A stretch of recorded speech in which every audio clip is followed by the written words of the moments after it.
vamos aprender como instalar a placa de captura da Project System. Bom, inserindo o CD de instalação, você vai clicar em Project System Placas. Se fosse uma placa USB, Project System USB. E aqui, por último, o manual da placa. Bom, clicando em Placas, você tem o servidor e você tem os programas remotos que a gente não vai ensinar nesse momento. Clicaremos em Project System Servidor e ele vai para o passo de instalação.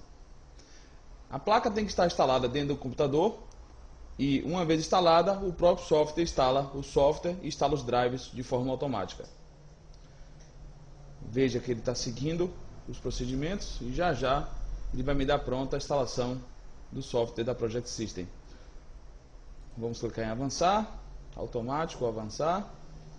O Project System é um software que é vendido exclusivamente pela BB Segurança e nós temos o prazer de informar que essa placa ela tem sendo bem vista no mercado e a gente tem vendido muito dela sem problema nenhum.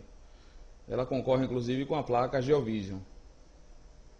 Bom, a placa instalou e por último momento ela me pede para gerar um banco de dados. Observe que ela já tinha adicionado aqui, eu vou apagar só para título de preenchimento. Então você tem a unidade de discos disponíveis em sua máquina e aonde você vai adicionar para poder gerar o banco de dados. A intenção de gerar o banco de dados é para que o software tenha uma capacidade de armazenamento em disco. Eu vou clicar na unidade C, mas podia ser a unidade D e adicionar para o lado direito. Clique em cima dele e mando inicializar o banco de dados. Essa pergunta aqui é muito importante. Ele pede para iniciar rápido, iniciação com arquivos e o espaço livre. Sempre, se for a unidade C somente, deixe um espaço livre, por exemplo, 10.000 megabytes livres. Ou você poderia deixar 20.000 megabytes livres. Porque o software da Project System ele vai usar todo o restante para poder fazer a gravação de câmeras. Como no nosso caso aqui, eu estou querendo fazer um exemplo, eu não vou deixar espaço livre de disco e vou clicar na inicialização rápida somente para dar um exemplo. Mas não deve ser clicado na inicialização rápida. Deve ser feito de modo lento, sem clicar em nenhuma dessas opções e deixar um espaço livre para disco. Clicando em opção rápida, ele já informa que isso é perigoso, portanto não faça. Eu vou mandar iniciar. Gerando o banco de dados, aqui nesse exemplo ele fez em questão de segundos, mas se você iniciasse lento, ele ia fazer em pelo menos uns 30 minutos.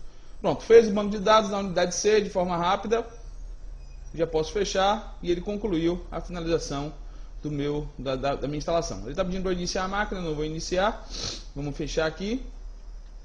E agora, por consequência, eu tenho o software já instalado em minha máquina, que é o Project System DVR. Project System DVR sendo aberto e já já a gente explica as funcionalidades dele.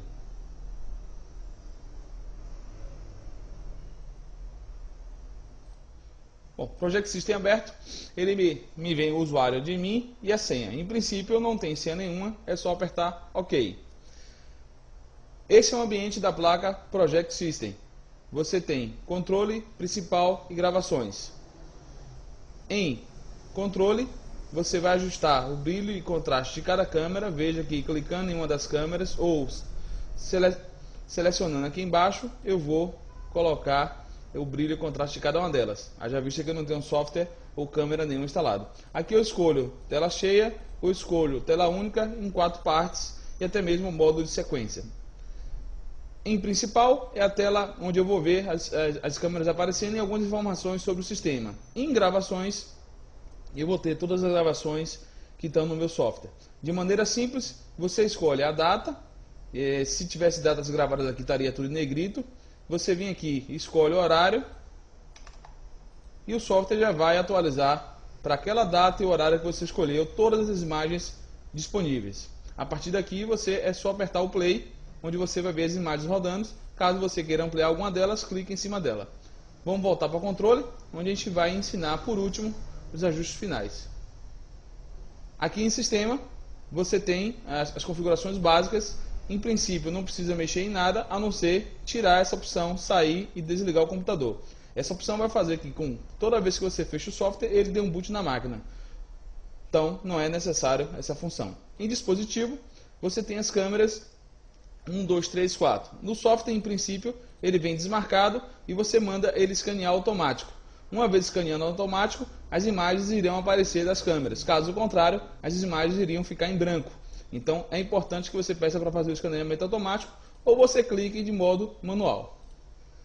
Em eventos não precisamos mexer em nada e agora vem a agenda. A agenda é por onde o software sabe onde você quer gravar por modo contínuo ou você quer gravar por detecção de movimento. Uma vez escolhida o modo onde você quer gravar, então eu vou escolher aqui por detecção de movimento, eu poderia escolher aqui domingo até segunda, tudo por movimento, e daí em diante contínuo. Então, terça em diante, tudo contínuo. Para ficar mais simples, eu coloco tudo em detecção de movimento, marco a tela toda e aplico em todos. Uma vez aplicado em todos, todas as câmeras elas estão já com função ativa para gravar por movimento. Rede, não preciso mexer em princípio em configuração nenhuma. E por último, usuários. Usuários cadastrados no meu sistema e eu poderia adicionar mais um. Então, por exemplo, teste, botaria uma senha, repetiria essa senha e faria com que esse usuário tivesse todos os outros opções, menos o modo admin. O modo admin é um modo onde essa pessoa teria habilidade para mexer em tudo e poder fechar as câmeras, inclusive. Veja também que eu posso optar em fazer com que esse usuário ele somente veja câmeras que eu deseje. Então, quando ele se logar com o usuário teste, somente ele vai ver a câmera 1, ou então somente a câmera 2, ou, se for o caso, todas as câmeras. Clicando OK, ele já salva o usuário teste e está o software funcionando. Minimizar o software, você clica em minimizar, ele vai pedir a senha, tá? E para sair do software, é só clicar em sair.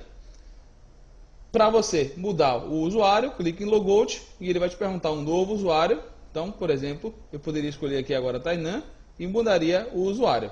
Como não é o caso, eu vou sair do software ou minimizar. Minimizando, o software está pronto para uso.